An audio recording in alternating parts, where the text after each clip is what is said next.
प्रभु यीशु मसीह के नाम में आपको स्वागत करता हूं और नमस्कार करता हूं।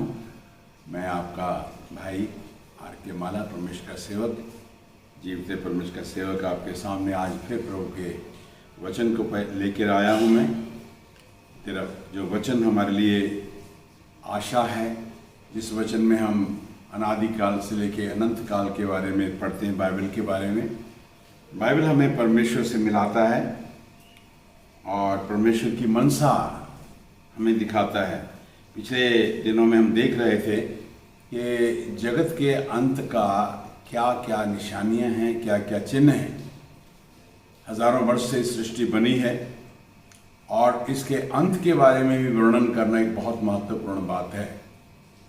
क्या क्या घटनाएं घटेंगी, परमेश्वर के वचन में हमें कई तरीके से, कई उदाहरणों से, दृष्टांतों से समझाया गया है।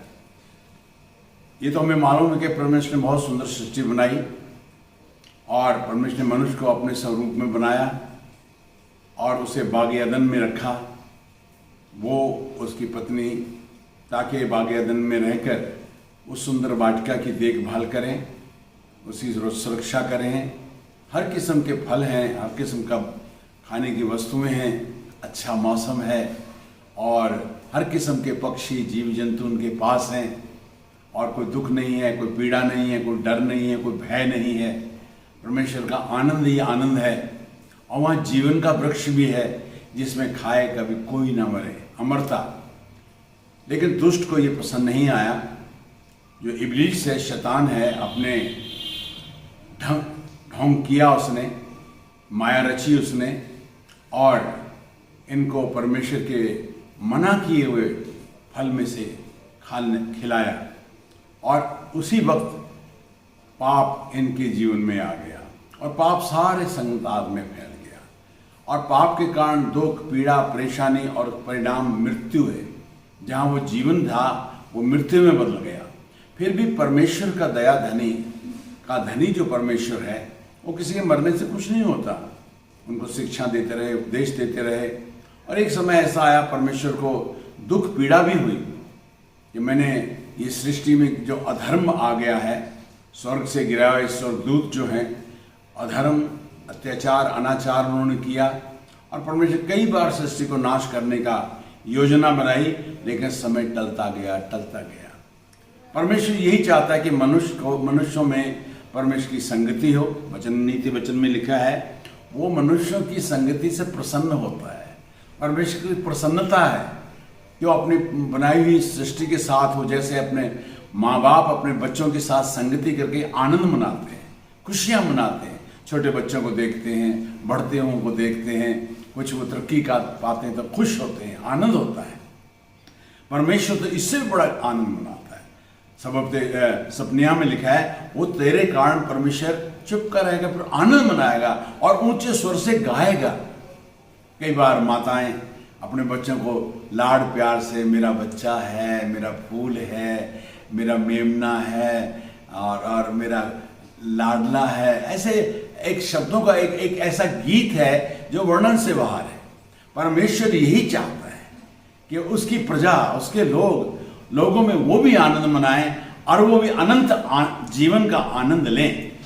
लेकिन घटनाएं घटी, मृत्यु जगत में आई, सारे जगत में मृत्यु फैल गई।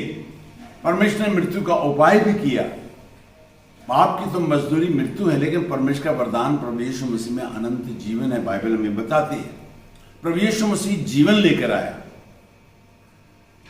अनंत जीवन, ईश्वरीय जीवन, आध्यात्मिक जीवन, शांति का जीवन, आनंद का जीवन, आशा का जीवन, बढ़ता हुआ जीवन, भरपूरी का जीवन।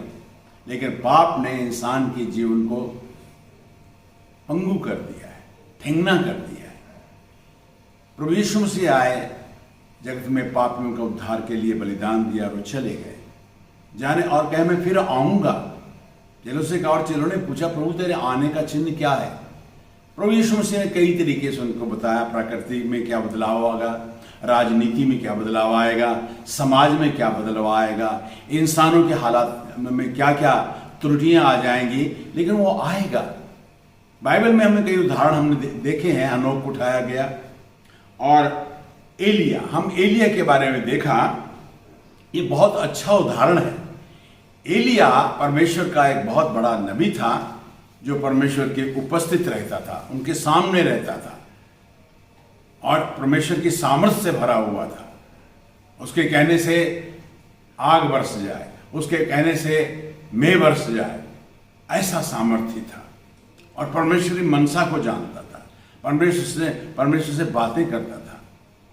और एक समय आया कि उसको स्वर्ग में उठाया जाना था। तो उसका एक शिष्य था एलीशा। तो दूसरा अध्याय जो पहले राजा का हम पढ़ते हैं, जब यहोवा एलिया को बवंडर के द्वारा स्वर्ग में उठा लेने पर था, तब एलिया और एलीशा दोनों गिलगाल से संग संग चले। हमने इस अध्ययन किया है कि परमेश्वर और उसका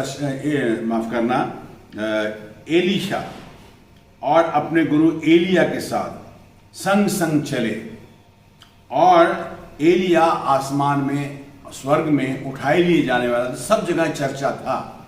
आज भी ये चर्चा है कि एक दिन प्रभु यीशु मसीह आने वाले हैं और उसके लोग आसमान में उठा लिए जाएंगे, नाशवान अविनाशी देह में बदल जाएंगे। ये बड़ा अद्भुत आनंद होगा।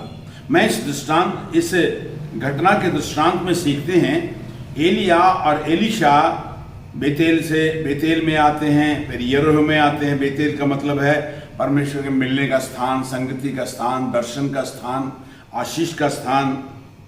और फिर हमने देखा था यरीहो एक श्रापित जगह है जिसको जीतना था, विजय का स्थान है, सेवा का स्थान है।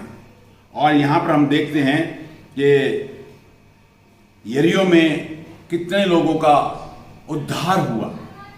एक वेश्या थी और एक जन्म का अंधा था और एक जकई था और एक लुटा हुआ था यरदन में,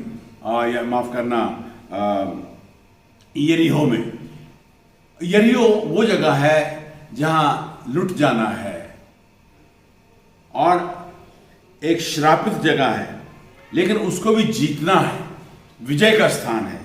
और पिछली बार हमने देखा था कि उन दोनों को यरदन पार होना था। यरदन का दर्शाता है कि एक पुराने युग दुनिया को छोड़कर एक नई दुनिया में चलना। इज़राइल लोग यरदन से, नई पीढ़ी जो थी, यरदन पार होकर वो वाचा के देश में पहुंचे, उत्तम देश, कनान देश।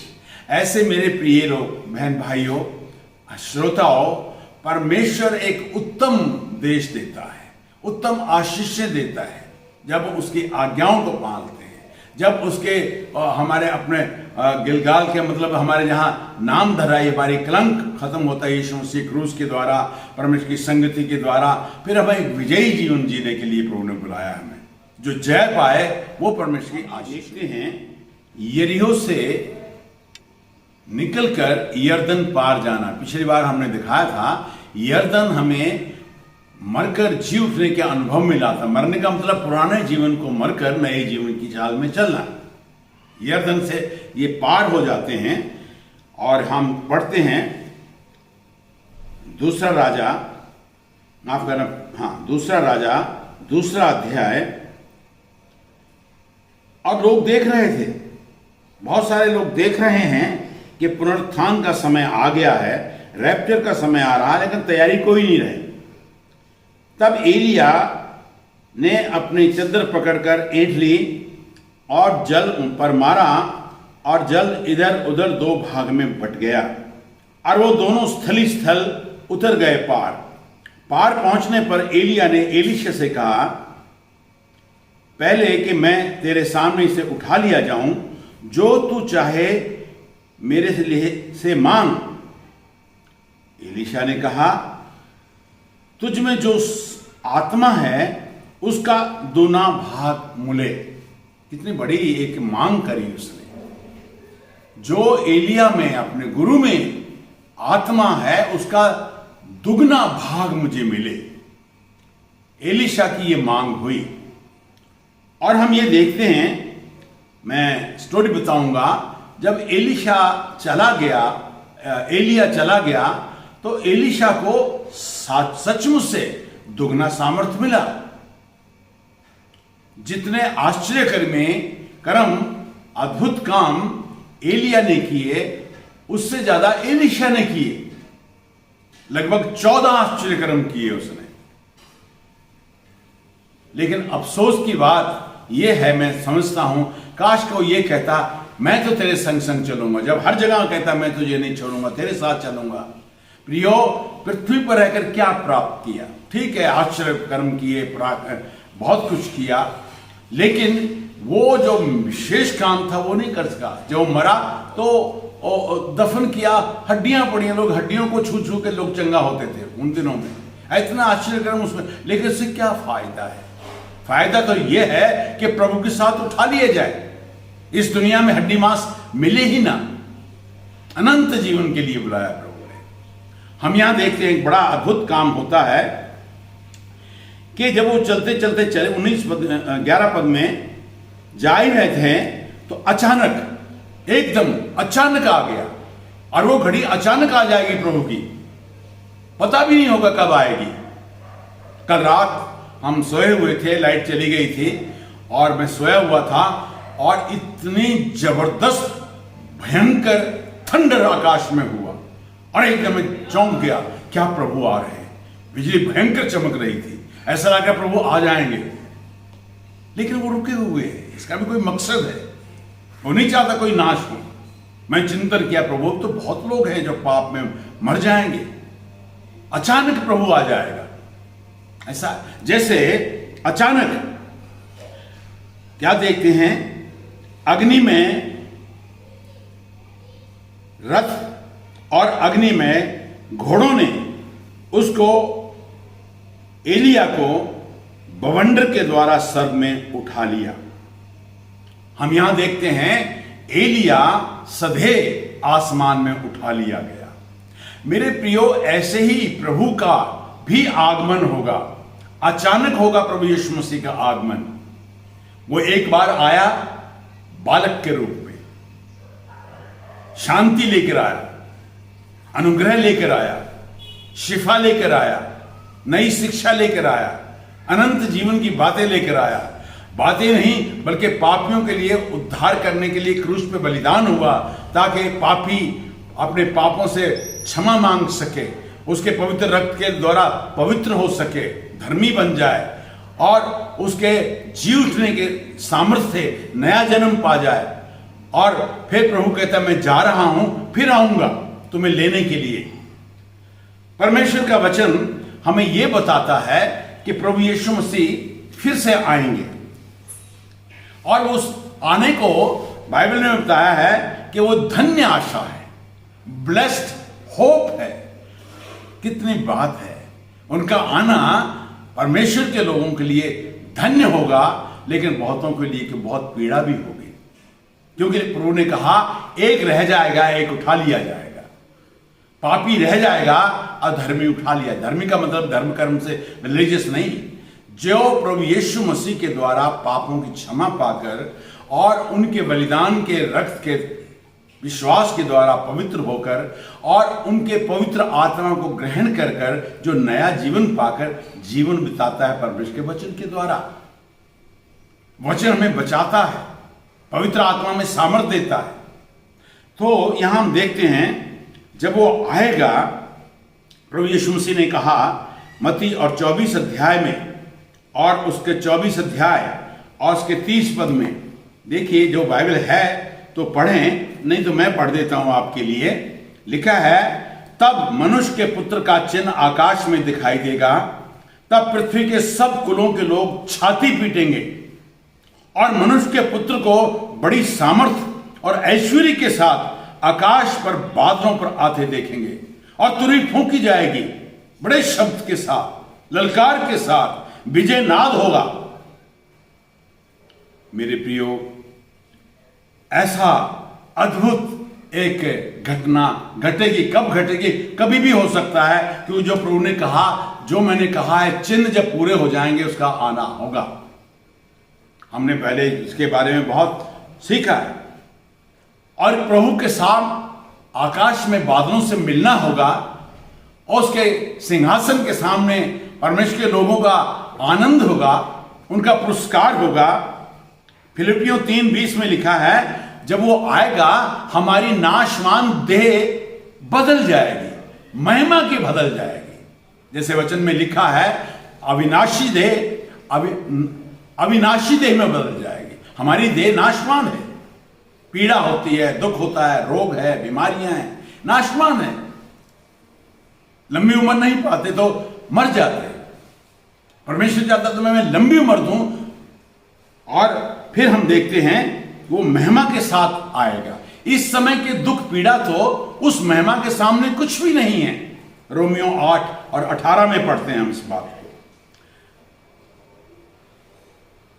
प्रभु जब आएंगे तो हम देखते हैं प्रकाशित वाक्य 1 अध्याय में वो कहते, देखो मैं शीघ्र आ रहा हूं, हर एक आंख उसे देखेगी, जिन्होंने उसे छेदा वो भी देखेंगे, जिन्होंने नोक झोंक की वो भी देखेंगे, हर एक आंख देखेगी। उस वक्त छुपेंगे और पहाड़ों कंदराओं से कह के हमें छुपा लो, और उस मेमने के तेज से जो महिमा के साथ आएगा, दिव्य प्रकाशमय रूप में आएगा। ऐसा होगा, ये झूठ नहीं है। बहुत सारी घटनाएं हमें बताती हैं, बाइबल परमेश्वर का वचन है। वो बीता समय, वर्तमान समय, आने वाली बातों के बारे में, होने वाली घटनाओं के बारे में बताते हैं, क्या क्या घटना घटेंगी। पहला थिस्सलुनीकियों 4 अध्याय, पहले भी मैंने इस बात को समझाया था और अब भी पवित्र आत्मा जी हमें सिखाना चाहते हैं। वहां लिखा है कि 16 पद में, क्योंकि प्रभु आप ही स्वर्ग से उतरेगा। कितनी बात है, स्वर्ग से स्वयं प्रभु उतरेगा। अब वो तेजोमय प्रकाश में, और उसके साथ हजारों हजार स्वर्गदूत भी होंगे। जब हनोक उठाया गया तो स्वर्गदूतों के साथ स्वागत किया गया। दूसरा पत्रस में हम पढ़ते हैं कि परमेश्वर के लोग जो हैं, जो अभी से ईश्वरीय स्वभाव में बदल रहे हैं, वो बड़े आदर के साथ उनका स्वागत होगा। ये बात सत्य है। और हम देखते हैं क्या इवेंट्स होंगे, क्या घटनाएं घटेंगी। प्रभु जी ने कहा, हमने अभी पढ़ा, पहली बात क्या होगा, प्रभु यीशु की प्रतिज्ञा का पूर्ण हो रहा होगा। जैसे यूहन्ना 14:2-3 में कहा, मेरे पिता के घर में बहुत स्थान है, कोई कमरे कुमरे नहीं है, मेंशन है, महल है, हम यहां हम देखते हैं निवास स्थान है। उसका समय वर्णन किया जाए तो बहुत ही अद्भुत वर्णन है। हम हर एक छोटे से इस समय के बारे में हम वर्णन नहीं कर सकते। परमेश्वर चाहे तो हम बहुत कुछ देखेंगे, वो कितना महिमामय वो घर होंगे। दूसरी बात, प्रभु यीशु अपनी सामर्थ का प्रदर्शन करेंगे। 16 में क्या लिखा है, पहला थिस्सलुनीकियों 4 में, प्रभु आप ही स्वर्ग से उतरेगा, उस समय ललकार का शब्द होगा, बड़ा शब्द होगा, दहल जाएगी दुनिया, सृष्टि। ऐसा शब्द होगा कि प्रभु ये जो मसीह यीशु में सोए हुए भक्त हैं वो जी उठेंगे। प्रभु यीशु मसीह के समय में 1-2 बहनों का एक भाई था लाजर, वो मर गया। तो उन बहनों ने कहा, हे यीशु प्रभु, तू हमारे यहां होता तो हमारा भाई कदापि न मरता, क्योंकि जहां यीशु मसीह है वह जीवन है। यीशु मसीह की जीवन है, बढ़ता हुआ जीवन, दीर्घ आयु का जीवन, आनंद का जीवन, शांति का जीवन। जहां प्रभु है वहां जीवन है, क्योंकि वो बीमार रोगी था। जहां प्रभु है वहां से रोगों से मुक्ति मिलती है। फिर हम देखते हैं कि प्रभु यीशु जी ने, जब उन बहनों ने कहा कि हमारा भाई तो 4 दिन हो गए मर गए, तो प्रभु को उदासी हुई, आंसू आए। प्रभु किसी के मरने से खुश नहीं होता। हिजकेल 4 में लिखा है, तुम क्यों मरो। परमेश्वर ने इंसान को मरने के लिए बनाया था, इंसान ने तो मौत को खुद ले लिया। आज्ञाओं को तोड़कर। जो पाप करेगा मरेगा, जो असूल को तोड़ेगा मरेगा, आत्मिक असूल तोड़ेगा आत्मिक संबंध टूटेगा। प्राण का जो परमेश्वर की संगति का तोड़ेगा तो उसके अंदर बेचैनी, दुख, पीड़ा आ जाएगी, बेचैनियां होंगी। जो शरीर के विरुद्ध पाप करेगा शरीर में दुख तकलीफें आएंगी। जरूर से ज्यादा मीठा खा लिया शुगर हो गया, और सर्दी में अच्छे कपड़े ना पहने तो ठंड लग गई, गर्मी में अपना देखना तो गर्मी लग गई। ये कानून है। इसलिए जब प्रभु आएंगे तो उसने कहा, कहां है तुम्हारा भाई? कब्र में है, उसके ऊपर तो पत्थर, चलो उसे हटाओ। कहते वो तो 4 दिन से सड़ रहा होगा, तुम चट्टान को हटाओ, विश्वास करो। कई लोगों ने अपने ऊपर विश्वास की चट्टान, पत्थर रखा हुआ है। तो जब उन्होंने पत्थर हटाया तो प्रभु ने कहा, यूहन्ना उसके 11 अध्याय में 40 में प्रभु ने कहा, तुम परमेश्वर की महिमा देखोगे। बहनों से कहा, परमेश्वर की महिमा देखोगे।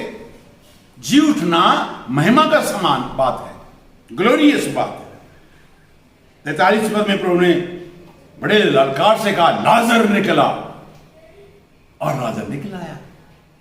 इसे कफन खोल दो, रीति रिवाज के कफन, धर्म कर्म के कफन खोलो इसको। मृत्यु लेके आया है। जहां दुर्गंध थी वहां खुशबू आ गई। मेरे प्रियो, जब ललकार से प्रभु का शब्द होगा तो जो मसीह में सो गए संत लोग वो जी उठेंगे। संत का मतलब है जो पवित्र किए गए। मसीही, एक जो मसीही है जिसमें यीशु मसीह का आत्मा है, वो संत, उसका टाइटल संत भी है। हृदय भेंट चढ़ाएं प्रभु को हम सब संत जन मिलकर। संत है, सेंटिफाई किए गए, पवित्र किए गए, मनसा वाचा चाल चलन से पवित्र जीवन जीते। संतों को जलाएगा जो पहले सो गए। हम उनको ये नहीं कहते कि वो मर गए, वो प्रभु में सो गए मेरे प्रियो। और दूसरी बात यह होगी कि प्रभु अपनी सामर्थ्य से उनको जलाएगा।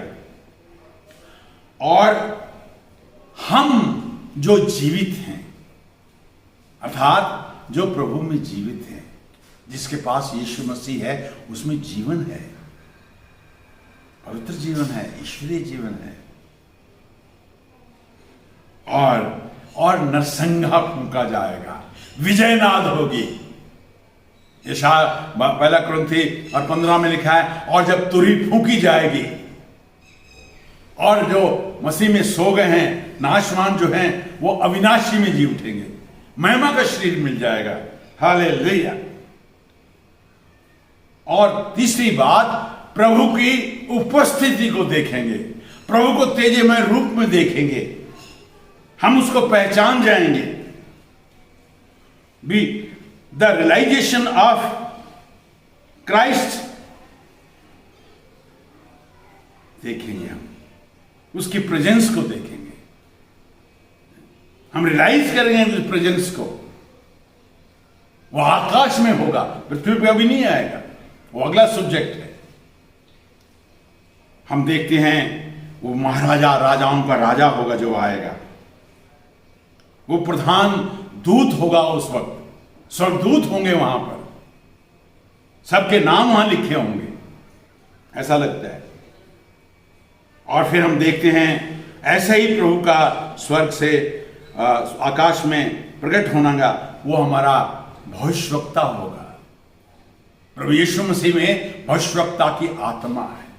उन्होंने भविष्यवाणियां की, लोगों ने उनके बारे में भविष्यवाणियां की, उत्पत्ति से लेकर और अब तक उसकी भविष्यवाणियां हैं। कुछ हो गई पूरी, कुछ होने वाली हैं।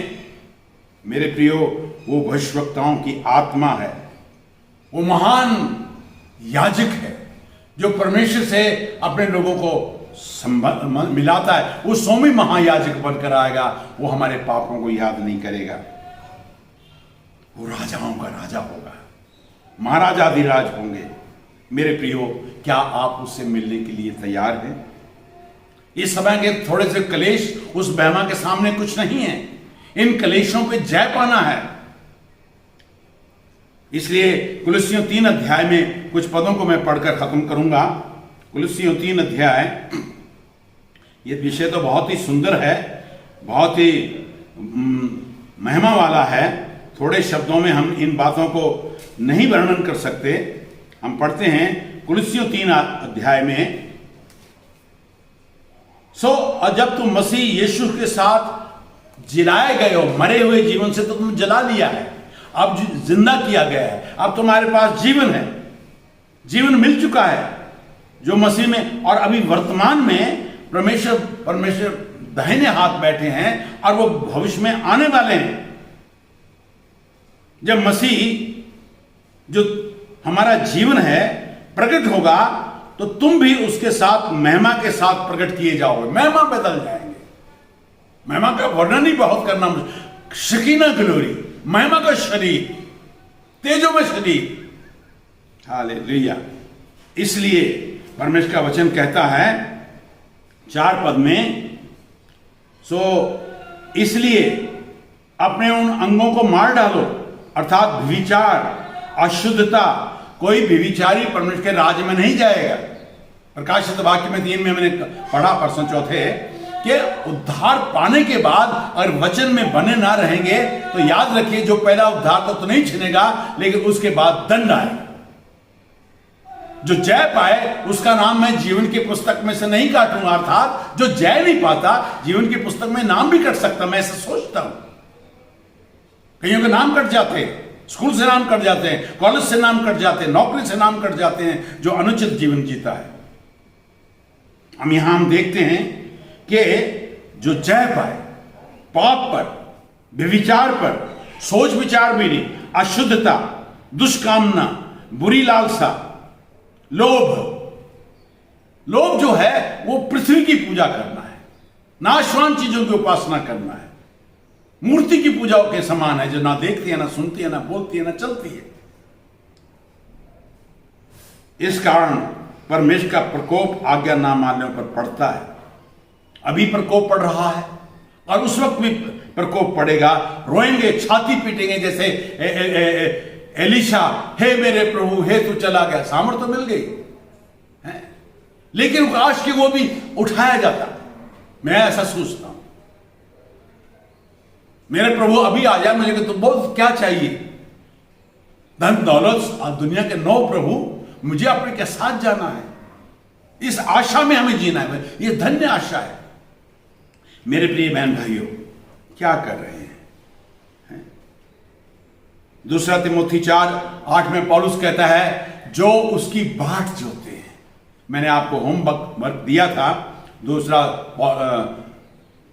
पत्रस में से, प्रभु के आने तक कैसा जीवन, निर्दोष, निष्कलंक, पवित्र, शांति का जीवन, फिसल ना जाएं, बहकाए ना जाएं, झूठी शिक्षाओं से बहकाए ना जाएं, और ये आश्चर्य चमत्कारों में ना फंस जाएं। परमेश्वर का चमत्कार नहीं, वो अलौकिक काम करता है जिसमें महिमा प्रकट होती है परमेश्वर की। आजकल झूठे नबी, झूठे भविष्यवक्ता, वो झूठे भविष्यवक्ता नबियों का काम ये नहीं है। उनका काम है परमेश्वर की ओर से संदेश देना, सुसमाचार देना, सुसमाचार प्रचार का काम है। चगाइयां काम है, कलीसिया के एल्डरों का काम है, यीशु मसीह के नाम से। इसलिए मेरे प्रिय बहन भाइयों, प्रभु के आने तक निर्दोष और पवित्र बने रहें। उसने पाप क्षमा किए हैं, बदनामी हटाई है, कलंक हटाया है, परमेश्वर ने आपको संगति दी है। आजकल चर्च बिल्डिंग बंद है, लेकिन जीवित कलीसिया आपके घर में है, 2 या 3 है, परिवार है, नजदीक के विश्वासी बहन भाई हैं। लॉकडाउन है, मास्क पहनिए, दूर बैठिए, आराधना कीजिए, स्तुति कीजिए, फिर ये वचन सुनिए, परमेश्वर की वाणी सुनिए। प्रभु कहता, देख मैं शीघ्र आने वाला हूं। कब आए पता नहीं। क्या हम तैयार हैं? तैयार हैं तो तैयारी करें। एक बार हमें समय मिला राष्ट्रपति भवन में जाकर राष्ट्रपति के साथ संगति करने का, वचन सुनाने का, तो सब तैयारी कर रहे थे। जब हम हॉल में बैठे थे तो उनको आना था हॉल में, सब क्या तैयार हैं, सब अपने कपड़ों को सुधारने लगे। प्रियो, ये कपड़े हमारे धार्मिकता के काम हैं। राजाओं के राजा के साथ बैठकर खाने के लिए हैं। हम दुनिया के राष्ट्रपति के साथ, प्रधानमंत्री के साथ, बड़े आदमी के साथ भोज में जाते हैं, बड़ी तैयारियां करते हैं। क्या प्रभु से मिलने के लिए तैयार हैं?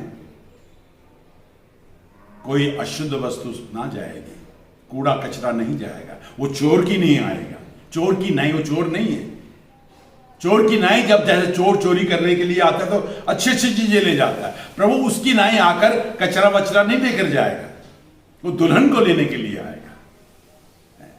जो सोते हैं, जागते हैं, ऊँघते हैं, खुमार में हैं, वो रह जाएंगे यहीं। बड़ी पीड़ा आएगी, 7 साल का महाकलेश आएगा। उस कलेश से बचने के लिए, प्रभु से मिलने के लिए तैयार हो जाओ। आइए प्रार्थना करें। पिता परमेश्वर,